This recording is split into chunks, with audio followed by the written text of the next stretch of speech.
मेरा नाम हसीना है। मैं 20 साल की हूँ।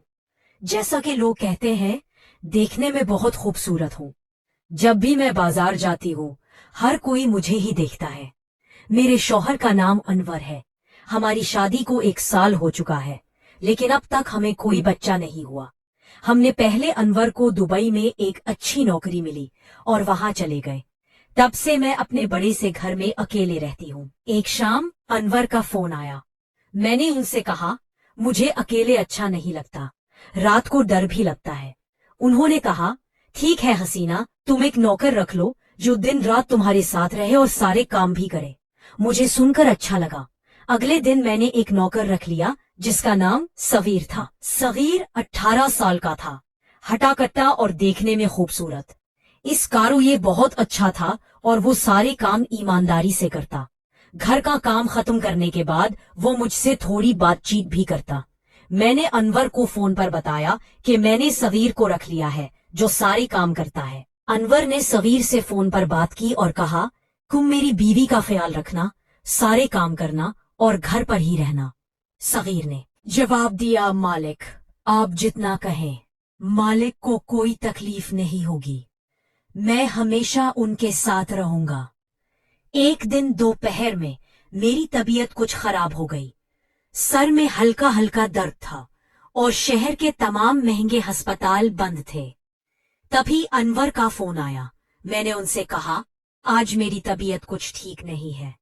उन्होंने फिक्रमंदी से कहा, हसीना तुम आराम करो, परेशान हो तो डॉक्टर को दिखा लेना।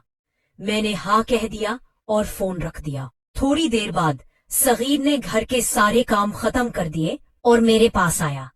उसने पूछा, मालिक आपकी तबीयत खराब है क्या? मैंने कहा, हाँ सगीर, आज सर में दर्द है और तबीयत कुछ ठीक नहीं लग रही। उसने फौरन कहा, मालिक मैं आपके सर की मालिश कर दूं, आपको बहुत आराम मिलेगा। मैंने पहले तो मना किया, लेकिन उसने इसरार किया, नहीं मालिक आपको सच में आराम मिलेगा। आखिरकार मैंने हाँ कर दी। सगीर किचन में गया, तेल गरम करके लाया और मेरे सर की मालिश शुरू कर दी। उसकी उंगलियां इतनी हल्की और माहिर तरीके से मेरे सर पर चल रही थीं कि सींच में मीर और दलम हो। दर्द कम होने लगा। मालिश खत्म होने के बाद मुझे बहुत राहत महसूस हुई। मैंने उससे कहा, सगीर तू सोफे पर बैठ। वो मेरे पास सोफे पर बैठ गया और हम दोनों बातें करने लगे। मैंने उससे उसके घर के बारे में पूछा। उसने सादगी से बताया कि वो एक छोटे से गांव से है, उसके माँ बाप खेती करते हैं और वो यहाँ शहर में कुछ पैसे कमाने आया है। उसकी बातों में एक अजीब सी ईमानदारी थी जो बहुत अच्छी लगी। धीरे धीरे हमारी बातें बढ़ने लगी। अब सगीर जब भी काम से फारिग होता मेरे पास आके बैठ जाता। हम हंसी मजाक करते और वो मेरे सामने आराम से बैठ जाता। उसका रवैया इतना खुला और हल्का फुल्का था कि मुझे उसकी बातों में सुकून मिलता। अनवर सगीर बहुत अच्छा लड़का है, उसका रवैया बहुत अच्छा है और वो सारे काम बड़ी ईमानदारी से करता है। मुझे उसकी शक्ल भी अच्छी लगती है। अनवर ने खुश होकर कहा, ये तो अच्छी बात है हसीना, तुम आराम से रहो, अपनी सारी जरूरियात का सामान सफीर से मंगवा लिया करो और कोई भी जरूरत हो तो मुझे बताना। मैंने हंसते हुए कहा, ऐसा नो कर, मुझे कहीं और नहीं मिल सकता। इतना अच्छा है वो। अनवर ने भी हंसकर कहा, ठीक है, तुम खुश रहो बस। धीरे धीरे सगीर के साथ मेरी बातचीत और हंसी मजाक हमारी रोजमर्रा की आदत बन गई। वो सुबह घर का काम खत्म करता, फिर मेरे पास आकर बैठता। हम कभी पुरानी यादों की बात करते, कभी गांव और शहर के फर्क पर हंसते, तो कभी फिल्मों और गानों पर चर्चा करते। सगीर की बातों में एक अजीब सा ताजगी थी जो मुझे तन्हाई से निकाल देती।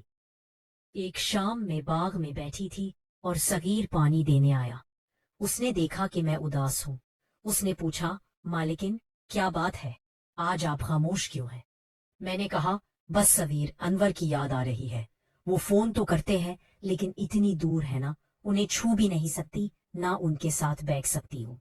सगीर ने मुस्कुराते हुए कहा, मैं हूं ना आपके साथ, आप कभी उदास हो तो मुझसे कह देना, मैं आपको हंसाने के लिए कोई ना कोई कहानी सुना दूंगा।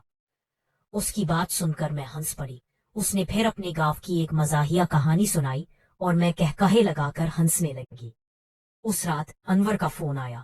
میں نے ان سے کہا، انور، صغیر کا ساتھ نہ ہوتا تو میں اس گھر میں پاگل ہو جاتی۔